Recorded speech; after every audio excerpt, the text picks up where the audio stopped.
বরিশাল থেকে ঢাকাগামী যাত্রীবাহী কর্ণফুলী ৩ লঞ্চের ইঞ্জিনে অগ্নিকাণ্ডের ঘটনা ঘটেছে।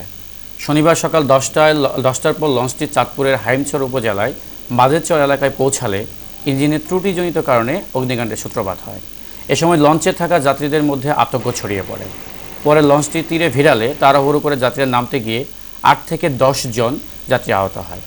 যদিও দ্রুত আগুন নিয়ন্ত্রণে আনতে পারায় বড় আকারের দুর্ঘটনা থেকে রক্ষা পায় ৩ শতাধিক যাত্রী।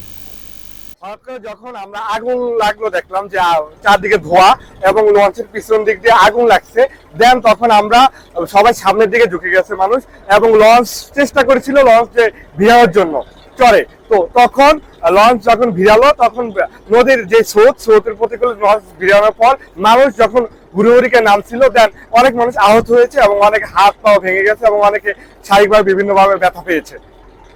আমি শুনি আগুন লাগছে এই শীতটা শুনিয়া পরে আমি কেবিন বাইরে গেছি, বাইরে যে যা আর নিচে নামতাই না, লোকেরই এত লোক, অনেক লোক ছিল, ওই আমি নামতাই না, ওই সিঁড়িতে আর কি দাম। ভোলা থেকে আসছিলাম, নদীর মাছ কিছুক্ষণ আগে আপনার লঞ্চে আগুন ধরে গেছে আর তারপরে অনেক কষ্ট করে আপনার ঘাটে চাপাইছিল, তারপর আমরা লাভ দিয়ে ওখান থেকে নামলাম, নামলে চরে উঠলাম।